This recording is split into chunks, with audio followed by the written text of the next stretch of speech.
Bonjour à tous et à toutes, c'est Lionel Moutombo et aujourd'hui, ça me fait vraiment plaisir. On est en compagnie de Kathleen et comme prévu, on va parler d'un thème qui me tient vraiment à cœur, qui est très, très, très intéressant, très passionnant sur la parentalité et le design humain. Le but, c'est que vous compreniez quelles sont les différences avec ce qu'on fait, ce qu'on voit à travers l'université.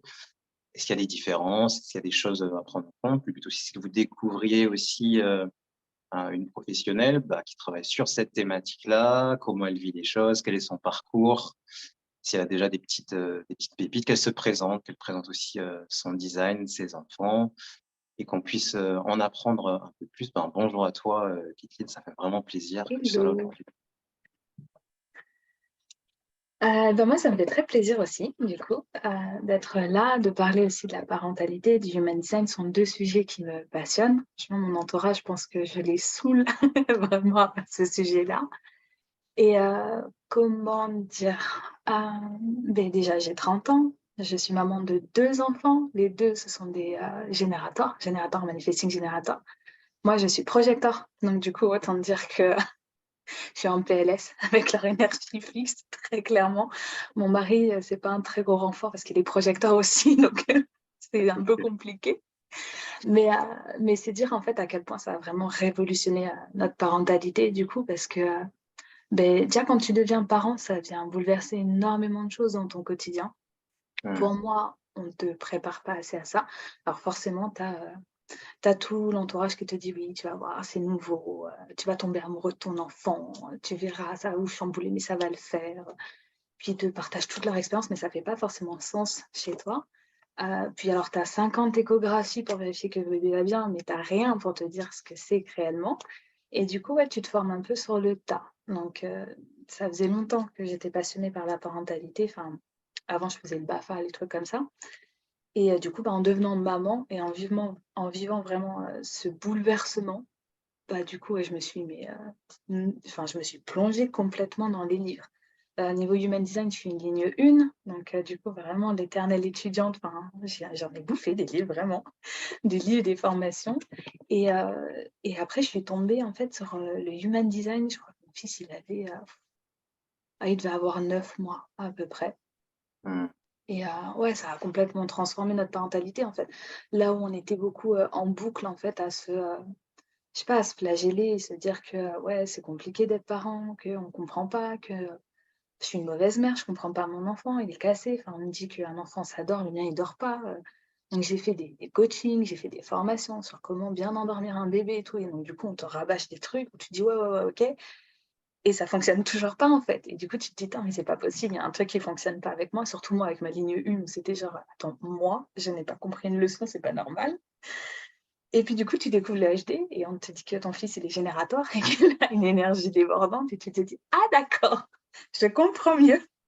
Et là, j'ai plongé dans les activités, enfin comment dire? Déjà, j'ai accepté son type et j'ai accepté le mien aussi.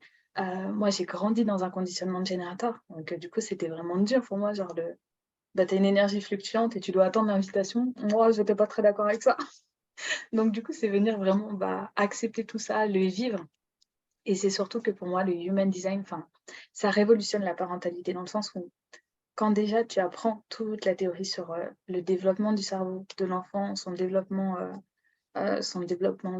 physiologique en fait, tu apprends énormément de choses, mais enfin chaque enfant est différent et là le HD, sa pleine puissance, c'est que ça vient vraiment nuancer tout ça en fait. Et là, tu apprends à respecter en fait vraiment l'essence de ton enfant et à le comprendre et à l'accepter pour qui il est, le guider, l'accompagner en fait en respectant ça et non pas à le façonner en fonction de la société du coup et de ses attentes, et de le mettre dans une petite boîte, tu vois? Et notamment, là où ça, là où ouais, ça m'aide encore plus là, c'est qu'on est dans la période des 3 ans, donc du coup, ce qu'on appelle le terrible two et du coup, de savoir comment il fonctionne, enfin, franchement, ça soulage au quotidien. Ça soulage, ça permet de comprendre, ça permet d'anticiper les crises, enfin, ouais, non, c'est magique, vraiment, c'est magique. Donc voilà, du coup, comment j'ai découvert un peu, la parentalité, le HD Et aujourd'hui, je suis en double casquette. Je travaille encore, du coup, sur mon métier, depuis 4 ans à la banque, mais en parallèle, du coup, je suis devenue, coach, du coup, coach et mentor parentalité et acheter, où j'accompagne, du coup, les parents, du coup, à comprendre leur enfant, à comprendre enfin, mettre en place une parentalité respectueuse, en fait, bienveillante, comme on dit. Comprendre vraiment son enfant, comprendre, du coup, son human design, mais j'accompagne aussi les parents parce que, en tant que parents, on a vécu des choses, nous aussi. On n'avait pas toutes ces informations, toutes ces connaissances avant, donc on a grandi, on a construit des blessures, des choses comme ça. Et du coup, pour moi, le parent, il est vraiment là pour guider et accompagner, en fait, son enfant.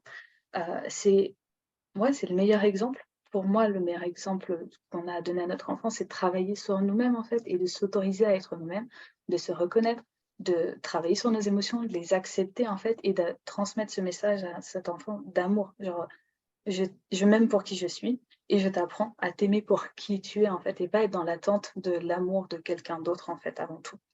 Donc, du coup, j'aide les parents à ce niveau-là aussi, à travailler sur ça, sur toutes les blessures, tous les traumatismes qu'ils ont pu avoir, les transcender. Et un truc qui vraiment fait sens pour moi dans la parentalité, c'est ce côté où l'enfant, pour moi, il vient sur Terre pour pouvoir aider le parent à transcender des blessures, en fait, venir les réveiller et les travailler, les surpasser. Et le parent, du coup, il va venir accompagner, en fait, l'enfant sur son chemin, mais avec avec cette grande humilité en se disant qu'il a aucun contrôle, en fait. Tu peux pas contrôler ton enfant, tu peux pas contrôler qui il sera demain, ce qu'il va vivre, quelle blessure il va vivre, en fait, c'est lâcher prise. Tu peux donner le meilleur, ouais, mais après tu peux pas contrôler le reste. Voilà. Yes, ça me plaît beaucoup, cette philosophie, parce que dans l'université, on travaille beaucoup sur la guérison des blessures et le fait que tu mélanges les 2, c'est vraiment, je pense très, très, très puissant. Bon, tu as déjà lâché, en bon projecteur, quel profil? Un 1-3, 1-3, clinique. donc tu as lâché déjà 1 milliard de pépites. J'espère que vous avez pris, le temps déjà de noter un petit peu.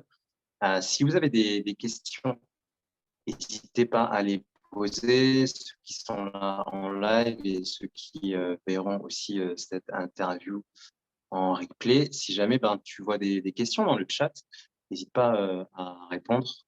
Et Ouais, puis, Pauvert, ouais, si ça fait 9 mois, il a 3 ans, donc ça fait, ouais, un peu plus de 2 ans maintenant que je suis là-dedans. Au début, j'ai commencé à me former en autodidacte, en fait, toute seule, en bouquinant pas mal de livres, sinon beaucoup, beaucoup, beaucoup de sites, du coup, et en échangeant pas mal avec les personnes qui étaient dedans. Et puis j'ai fait, j'en ai acheté des trucs sur le HD, je pense que je dois avoir 4 ou 5 manuels sur mon propre design, en fait. Donc, du coup, pour vraiment comprendre, avoir plusieurs points de vue, et ce que j'en ai pensé au début, alors pour mon fils, c'était en mode: «Waouh, c'est génial!» Je le comprends enfin, et pour moi, avec tout mon conditionnement, c'était, j'arrive enfin à me comprendre, mais en même temps, ça me convient pas, et est-ce que je peux changer de type? Parce que du coup, j'aime pas trop l'énergie fluctuante, ça me saoule. J'aimerais bien pouvoir avoir plus d'énergie.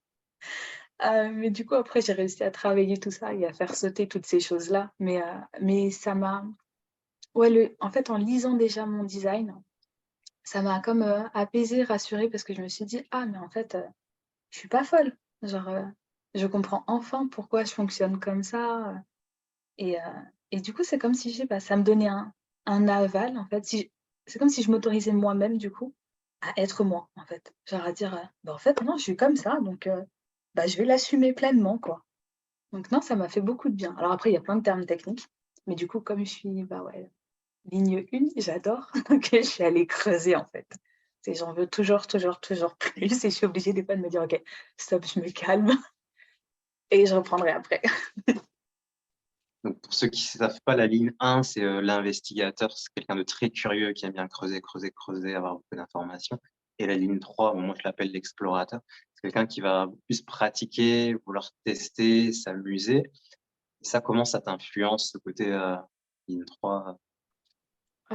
J'ai toujours eu ce côté, je fonce et puis je verrai bien, en fait. J'aime bien, même dans mon parcours professionnel, tu vois, on m'a toujours dit: bon, faut faire attention, tu vois? Tu trouves un truc et puis après, tu bouges plus parce que sinon c'est pas super bien vu. Quand je passe des entretiens avec les ressources humaines, à chaque fois on me dit: «Vous avez un parcours un peu atypique, vous avez pas l'air de vouloir, rester en place». Bah, ouais, non, en fait, j'aime tester. J'adore tester, j'adore apprendre, donc du coup, dès que j'ai testé quelque chose, que je le maîtrise, que j'y trouve plus d'intérêt, je change, en fait. C'est, heu donc j'ai la ligne 1 qui me guide et puis la 3 qui me permet de, ouais, vraiment tester, comprendre, surtout prendre ce que j'ai à en tirer et une fois que j'ai pris ça, bah, allez hop, on switch, en fait et ça me permet aussi beaucoup, bah, avec ce côté projecteur, heu, j'apprends énormément, en fait, de mes expériences du coup et après, bah, du coup, ça me sert d'exemple, en fait, pour les autres du coup. Donc Mmh. là, typiquement, bah, pour la parentalité, pour, tout ce qui est coaching, il y a j'ai remarqué que les clients que j'attire du coup sont beaucoup de clients qui traversent ce que moi j'ai traversé, il y a peu, en fait. Donc du coup, ça fait écho.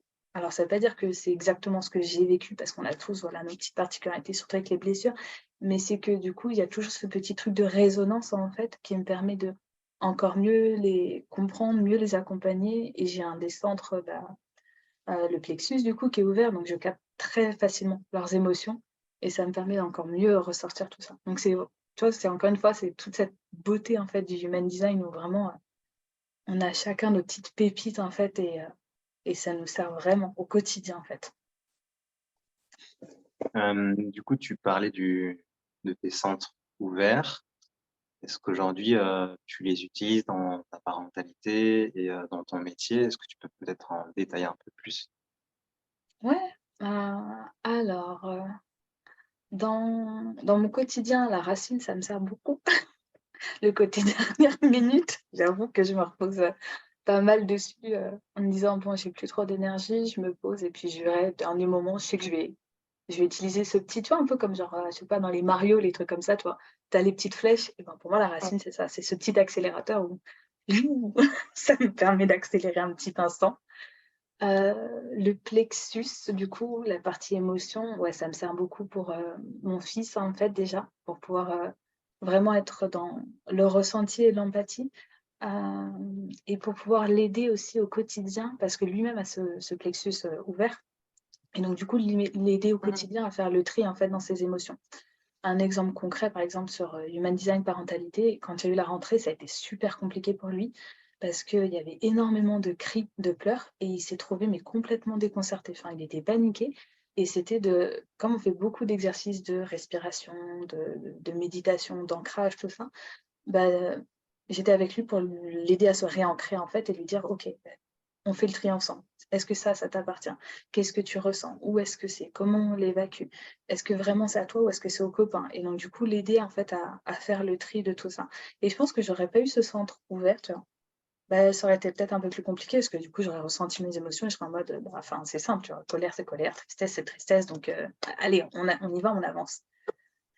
Après sur les autres centres, heu je pense que le splénique, ça m'aide pas mal parce que du coup, je suis définie au niveau du splénique, donc du coup, ce sont vraiment mes propres peurs, et je fais des gros travails dessus.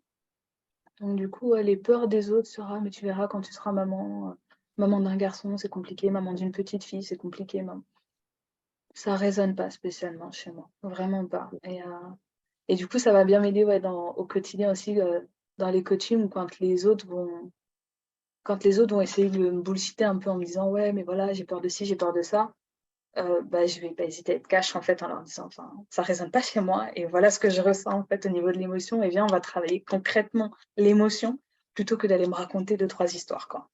Donc et après la gorge, la gorge, pendant longtemps, c'est comme si j'étais muette. Je parlais pas du tout, j'avais très peu confiance en moi. Ce côté légitimité, ça m'a beaucoup, manqué, enfin, ça m'a beaucoup challengée, du coup, pendant mon adolescence et même pendant le début de ma vie d'adulte.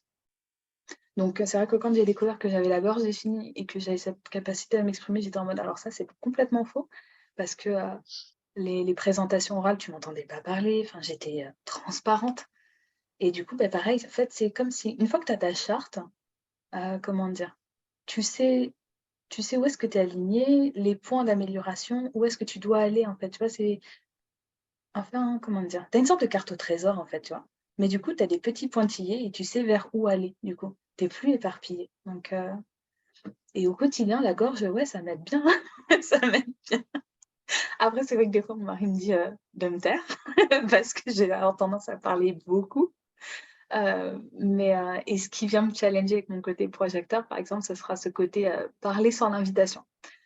Des fois, j'ai ce côté genre, enfin, c'est évident ton problème et donc du coup, je rentre dedans et je viens et je te balance deux trois trucs qui peuvent être piquants et l'autre personne n'était pas du tout prête, en fait, à le recevoir. Donc c'est ce ouais, jongler entre les 2 en fait. Yes. Il y a eu quelque chose de très intéressant sur les émotions. J'espère que vous avez pu prendre des notes, notamment sur la gestion des émotions avec tes enfants. Donc, tu dis que tu utilisais beaucoup d'exercices d'ancrage, de Mmh. méditation, de relaxation. C'est pour moi, j'ai pas d'enfant, donc je pense que je ferai comme ça. Et dans le chat, ceux qui sont là, est-ce que c'est des choses que vous faites, que vous avez pensé faire? N'hésitez pas à me mettre, je sais pas, ceux qui sont parents, qu'est-ce que vous en pensez? N'hésitez pas à réagir. Et est-ce que tu leur donnes des rituels, par exemple? Est-ce que vous avez mis en place des rituels? Comment tu gères du coup cette énergie de générateur? Parce que tu disais ton conjoint il est aussi projecteur, Ouais. donc vous avez 2 énergies fluctuantes avec des enfants qui ont des énergies constantes. Comment On a mis pas mal de routines, ouais. C'est vrai que ça les rassurait beaucoup. Enfin, le grand, ça le rassurait énormément quand il était petit. Après, tu vois, c'est un truc que je faisais au départ en disant la théorie: «Il faut mettre des routines pour les enfants». Donc OK, j'ai mis mes routines, sauf que des fois, ça lui convenait pas. Mais du coup, je restais dans mon côté routine et jusqu'au moment où j'ai découvert, bah, le human design et le générateur, c'est la joie. Donc OK, on met en place des routines. Par contre, ce qu'il faut, son essence, vraiment, c'est la joie ou c'est se sentir utile. Donc du coup, je vais pas hésiter maintenant à switcher en fait et à lui demander: «Voilà, là il est telle heure, voilà les prochaines étapes, dans quel sens tu veux le faire?» La routine du soir, ça va être, beh, de rentrer, donc de se laver, d'aller, manger parce qu'en général le repas il est déjà prêt ou alors il contribue un petit peu. Va y avoir le brossage des dents, les histoires, le rituel, le bisou câlin et tout ça et des jeux. Heu, dans quel ordre on le fait en fait? Et j'ai vraiment aucun souci au niveau de switcher. Des fois il veut prendre son bain au dernier moment.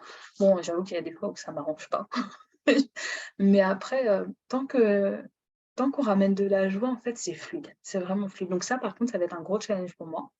Ce côté joie, des fois, ou parce que, je vais être dans ma journée, comme ça, je rentre, je suis éclatée et ouais, ramener de la joie alors que je suis dans mon stress et dans mon côté, «Vas-y, faut y aller, faut y aller, faut y aller». En plus, j'ai l'ajna de défini, donc c'est une façon de faire et pas autrement. Donc du coup, c'est genre, hop, pause, on souffle et puis, en fait, comment on fait pour harmoniser tout ça? yes. Et selon toi, qu'est-ce qui va être important, parce que ma communauté, du coup, ils sont formés au design et normalement, ils sont curieux, donc ils font le design de tout le monde dans leur famille. Et est-ce que tu aurais, en tant qu'un 3, alors je vais essayer en plus de t'adapter, des erreurs à éviter? Tiens, toi, qu'est-ce que tu, dans cette étape où bah, je fais les charges de tout le monde, est-ce que tous les parents qui en sont là, est-ce que toi, tu as des petites erreurs à éviter, des expériences qui peuvent aider, Alors, c'est très, des erreurs à éviter, ce serait de mettre dans des cases, en fait, ce côté genre, un générateur, c'est comme ci, c'est comme ça, parce que, il y a le human design, mais il y a aussi, enfin, la théorie sur, l'enfant en lui-même, en fait. L'enfant il reste un être humain, du coup, avec un cerveau qui, évolue étape par étape. Donc forcément, il va passer par des phases. C'est juste que ce sera nuancé par, bah, par son design, ouais, par son tempérament, son caractère. Hem, des choses à éviter. Mmh. ça peut être aussi des astuces, pour les aider quand ils sont, tu sais, dans cette phase où, tellement d'informations, ils doivent gérer leur propre design des enfants, par quoi ils commenteraient, Ouais, si tu c'est aurais pas rapidement. ouais, je dirais, c'est de s'écouter, en fait, parce qu'on sait, du coup, on a tendance à être, beaucoup dans cette pratique et en fait, de vite tomber dans ce côté, bah, j'ai mon livre et en fait, je vais lire, je vais lire, je vais lire et en fait, on oublie de pratiquer, tu vois? On oublie, la réalité, se lâcher la grappe aussi. Parce que du coup, on se dit: «Waouh, c'est trop bien, c'est révolutionnaire» et en fait, on va peut-être avoir cette tendance, en tout cas moi ça a été mon cas où: «Bah, attends, je comprends pas, je peux pas faire d'erreur alors que j'ai le manuel sous les yeux», tu vois? C'est un peu comme, j'ai le meuble IKEA, je monte le truc à l'envers et je me dis: «Mais c'est pas possible, enfin, tu as la notice devant les yeux et tu as quand même réussi à le monter à l'envers, enfin comment tu fais?» Bah, du coup, un peu la même chose pour la parentalité. C'est vraiment de venir pratiquer, de se dire que de toute façon, quoi qu'il arrive, on en fera des erreurs, en fait.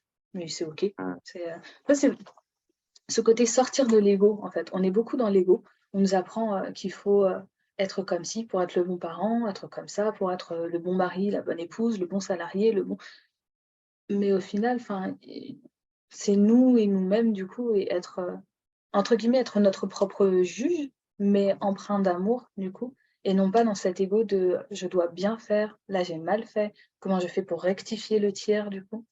C'est plus ce côté-là, ouais. La bienveillance, avoir beaucoup de bienveillance envers soi, envers son enfant et un truc qui m'avait beaucoup marqué parce que du coup, bah, en tant que coach, je me suis beaucoup fait coacher aussi moi-même, heu et du coup qui m'avait bien marqué c'était, ou garder en tête, en fait, qu'on n'a pas le contrôle sur, ce que va vivre notre enfant. Ce que je disais au début, ouais. Heu, on pourra faire tout ce qu'on veut, on pourra donner le meilleur.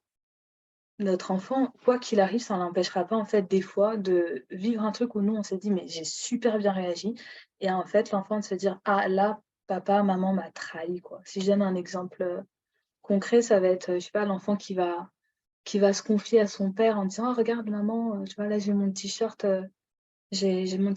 qui est troué, tu vois? Mais, le dis pas à papa parce que c'est le t-shirt qu'il m'a offert» et puis la mère, le soir, elle va dire: «Ah mince, j'ai oublié de recoudre le t-shirt, il l'a troué, bon, il y tient vraiment, il m'en a parlé aujourd'hui» et le père, le lendemain, je sais pas, qui va dire, «Ah bah écoute fiston, j'ai vu que ton t-shirt, ou maman m'a dit que ton t-shirt, il était abîmé. T'inquiète pas, c'est pas grave, on en rachètera ensemble» et l'enfant, bah, il va se dire: «Ah maman m'a trahi». Alors que la mère, elle s'est juste dit: «Ah beh, ça lui tenait à cœur, je vais lui en parler, je vais montrer à mon mari qu'en fait, ils ont vraiment une relation et que, ce cadeau qu'il lui avait fait, c'était super important pour lui, quoi». Donc, c'est Mmh. vraiment, ouais, se lâcher la grappe, en fait. Genre vivre le truc et se dire qu'on fait déjà le maximum, quoi. Et que déjà très peu de parents aussi ont cet outil sur le design humain parce que, même si, quand on rentre dedans, on a l'impression que tout le monde connaît et que: «Waouh, c'est génial», et au final, quand on en parle autour de nous, on dit: «Mais tu une apprentie sorcière, enfin de quoi tu me parles?» Et du coup, se dire que c'est déjà énorme en fait ce qu'on fait pour nos enfants, donc juste, avancer étape par étape. Yes. Donc, si je résume, c'est y aller tranquillement, ne pas se prendre la tête, y aller avec beaucoup de bienveillance, beaucoup de patience, se lâcher la grappe, lâcher prise. De toute façon, ben, il y aura des erreurs et de toute façon, ton profil 1-3, c'est ça, c'est aussi avancer, par les erreurs, se former, jouer, confronter la théorie et la pratique C'est et ça. c'est vraiment intéressant, quand on travaille avec un professionnel aussi de voir l'influence de ça sans design sur Mmh, toute son expérience ouais. et j'espère que vous comprenez, ceux qui regardent cette interview. Elle est projecteur, elle a l'investigateur, l'explorateur, elle a montré un peu ses centres aussi et j'espère que vous comprenez comment elle gère sa vie en fonction de son énergie. Je pense que c'est très aussi intéressant de le voir comme ça et comment elle l'explore, avec sa famille, c'est très, très, très intéressant de voir les interactions et j'ai une question au niveau du couple. Comment ça s'est fait cette découverte, de votre design à 2? Je sais pas si bon, c'est Ah non, difficile c'était de mon côté. OK, ah c'était Ça a été de mon côté au départ.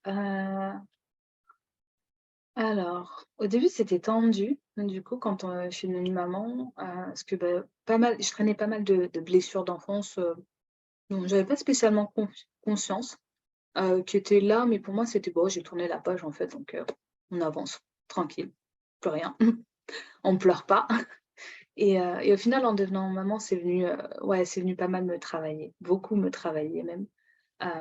Typiquement, je traînais une vieille blessure d'abandon et de rejet et du coup, pendant ma grossesse, il était impossible de m'approcher. Fallait pas toucher mon ventre, fallait pas m'approcher. Enfin, je répétais à mon enfant en boucle: «Il y aura que toi et moi, on t'arrachera jamais à moi, je t'abandonnerai jamais». Du coup, aujourd'hui, enfin, lui et moi, on est fusionnels. C'est limite, il y a que moi, pour le coup. Donc, je travaille beaucoup sur ça avec lui aussi pour, lui enlever, en fait, ce truc-là et lui faire comprendre que ça, c'était ma peur. Surtout que, lui a le splénique ouvert.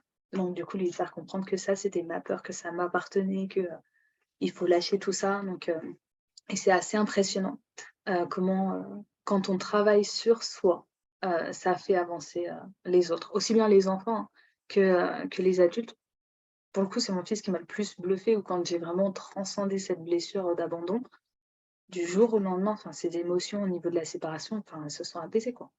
Juste tant que je la traînais, c'était impossible, qu'on se sépare. Genre, même si je le rassurais, que je lui expliquais que c'était pour 10 minutes, un quart d'heure, mais c'était, les hurlements, enfin, tu l'impression que je l'abandonnais, quoi. Et heu et du coup, ouais, quand j'ai dépassé cette blessure-là, c'était, «Salut maman, à tout à l'heure, quoi. Bisous». Donc c'est genre: «Ah bon, est-ce que c'est mon fils?» Et pour la découverte au niveau du couple, du coup, ouais, le fait d'avoir vécu tout ça, d'avoir, grandi aussi dans ce conditionnement de générateur, donc faire, faire, faire, faire, faire, j'avais ce côté amer de c'est moi qui fais et je reprochais à mon mari de ne pas faire assez, mais j'étais incapable de lui dire. Lui avait cette amertume du coup aussi de, en fait, elle me laisse pas ma place, enfin, on communiquait pas en fait, on était en boucle dans la non-communication, dans la fatigue. Putain, mon fils il dormait pas la nuit, il se réveille, toutes les heures, j'essayais, en même temps il avait pas assez de sollicitations en fait. Je passais mes journées à essayer de l'endormir. Donc pour un générateur, essayer de l'endormir sans lui faire faire d'activité, enfin au bout d'un moment il pétait des plombs. Donc la nuit, il ne dormait pas, donc moi je ne dormais pas, enfin horrible. D'où la révolution pour moi quand j'ai découvert le HD vraiment. Et et du coup, ouais, moi, quand j'ai découvert ça, j'ai plongé dedans à fond. Par contre, mon mari, c'était en mode, «De quoi tu me parles? Enfin, tu me saoules avec les termes techniques, c'est hyper chelou, fiche-moi la paix». Et du coup, j'étais, j'étais dans une résistance parce que du coup, en tant que bon projecteur, j'étais là genre: «Non, mais je sais, je veux parler, je veux partager». Alors que lui m'invitait pas du tout, c'était juste: «S'il te plaît, tais-toi», en fait. Et puis après, j'ai lâché, en fait, et j'ai dit: «Bon, écoute, tant pis, moi, je sais à quel point ça m'aide». Donc j'ai fait mon chemin de mon côté, j'ai avancé de mon côté et du coup, lui s'y est intéressé et en me disant: «Ah, finalement, c'est intéressant, mais tu as raison». Donc moi, j'étais: «Ah bon? Genre, je t'avais dit». Mais du coup, ouais, petit à petit, il s'est intéressé et puis c'est vraiment quand, j'ai plongé en plein dans mes blessures, tout ça et à fond dans l'auto-coaching que là, du coup, il s'est, comment dire? Il a plongé avec moi, en fait. Où lui-même, il a commencé à dire: «Bah, ouais, c'est fou comment tu as évolué, ça m'intéresse» et du coup, au final, il s'est même ouvert lui-même sur ses propres blessures alors qu'il était complètement réfractaire et puis, et c'est devenu fluide. Enfin, c'est magique. C'est vraiment, je sais pas, même en le verbalisant, tu vois, bon, je pense que vous sentez, il y a ce petit côté excitation et tout, mais ouais, c'est assez magique, en fait. Faut le vivre pour vraiment le comprendre, du coup. À quel point ça révolutionne tout. Mais du coup, c'est vraiment ce côté travailler sur soi, en fait. Commencer par soi. Avant de vouloir, avoir ce côté rôle, sauveur et d'aller essayer de sauver le monde, commencer par soi, réaligner notre énergie et faire confiance en notre énergie et se dire, en fait, une fois que mon énergie, elle vibre correctement, elle va aller droit et elle va impacter là où elle doit impacter et faire bouger les choses, quoi. Merci pour ton témoignage parce je retiens 2 choses. Qu'on guérisse ses propres blessures, ça a un impact sur, ses enfants et son conjoint. Ça me fait plaisir que ce soit quelqu'un d'autre qui le dit parce que moi je le répète, assez souvent et cetera, mais là, ça me fait vraiment, vraiment plaisir que quelqu'un d'autre en parle et montre que ça marche aussi. Ça, c'est très intéressant et très puissant.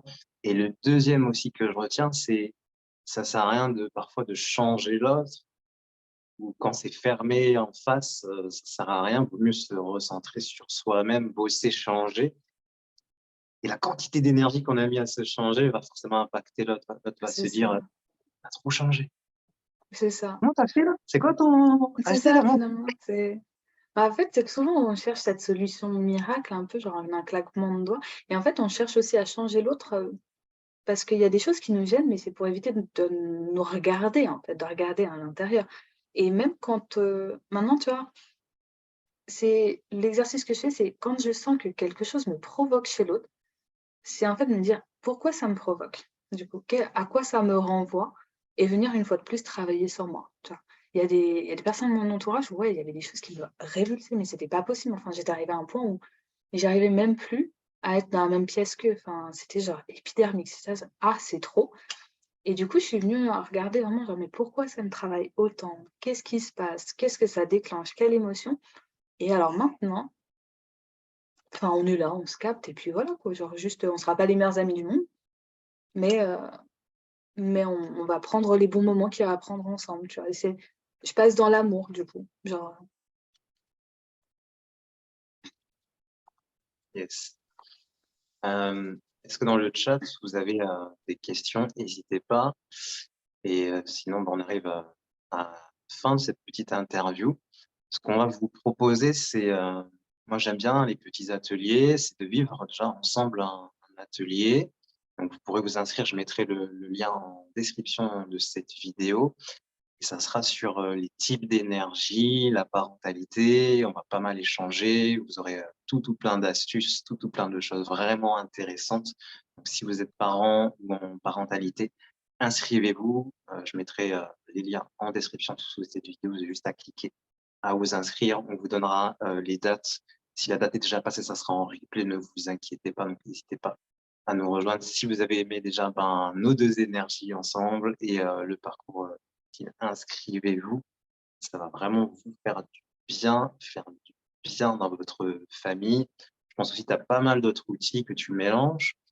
Tu parlais de respiration, je pense que tu pourrais aussi nous partager tout ce que tu utilises avec, ça va être vraiment très intéressant parce que le design humain, ça a été aussi créé pour ça, pour améliorer les relations entre les personnes, pour les enfants. Et c'est très dans l'air du temps avec cette magnifique ère du Verseau, c'est ça, c'est vraiment comment on révolutionne notre fonctionnement ensemble, comment on donne ces outils aux futures générations pour qu'elles soient des adultes avec leur carte au trésor, comme tu disais, au lieu qu'on soit qu'ils deviennent des adultes à se chercher, et comme nous, découvrir ça très tard au final. Je pense qu'on a cette chance que les prochaines générations découvrent ça. T'imagines, toi, tes enfants, ils l'ont. mmh, Ils ont leur c'est ça. design, donc t'imagines, c'est trop bien, donc n'hésitez pas à vous inscrire. Et s'il y a des questions, posez-les, ou ceux qui voient en replay cette interview, n'hésitez pas à les poser. Et puis, je te laisse tranquillement le mot de la fin et merci d'avoir joué le jeu de cette petite interview. Beh, avec plaisir. Merci beaucoup à toi du coup, de m'avoir donné cette opportunité. Merci à tous du coup de votre présence, de votre écoute. Comme disait Lionel, vraiment n'hésitez pas si vous avez des questions, soit là, soit si ça vous vient après, pas de souci. Heu et ouais, pour les ateliers, bah, du coup, on reviendra plus en profondeur du coup sur chaque type. C'est vrai que j'utilise pas mal d'outils, il va y avoir, bah, notamment la respiration, la méditation, les choses comme ça. Après j'aime beaucoup aussi tout ce qui est créativité.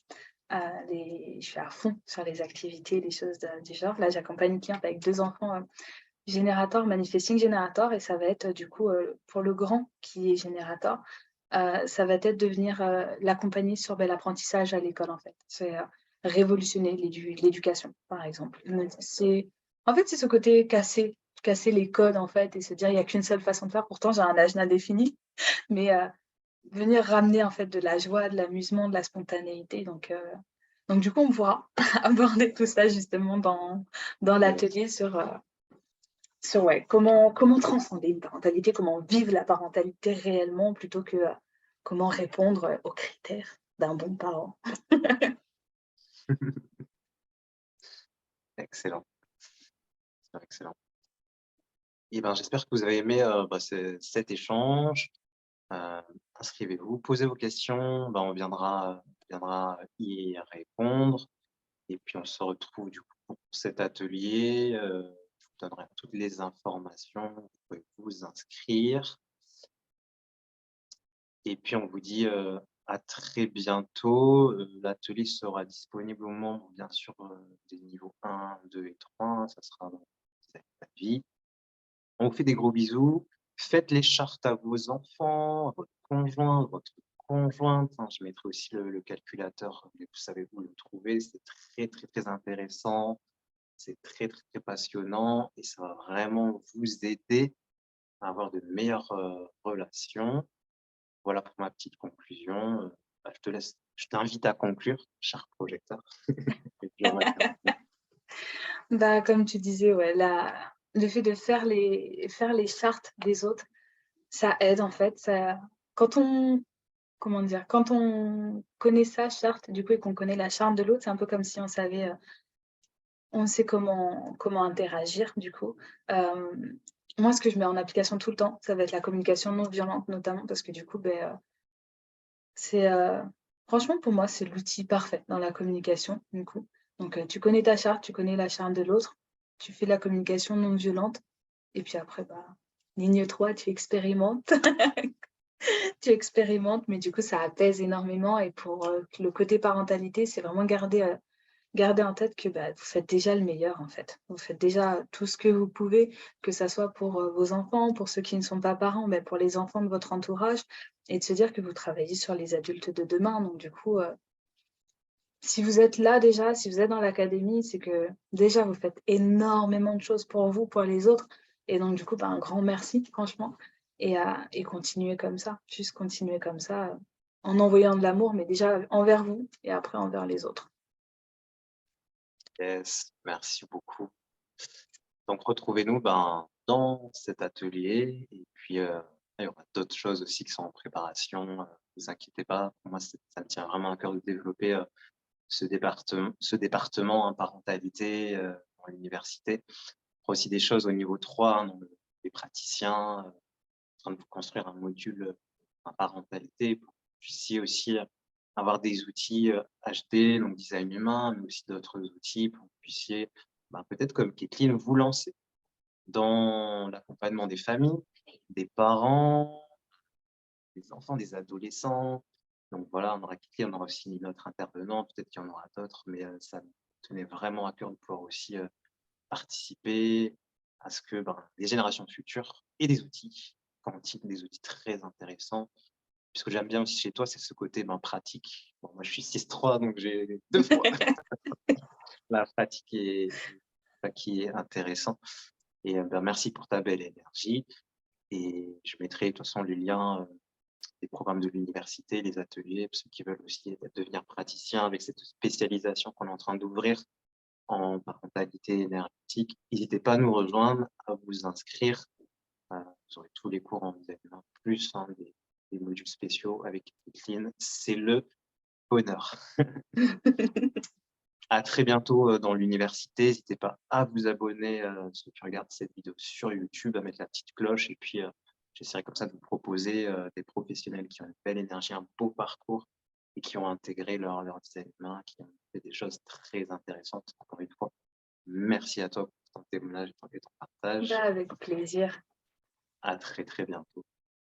À bientôt. Bonne journée.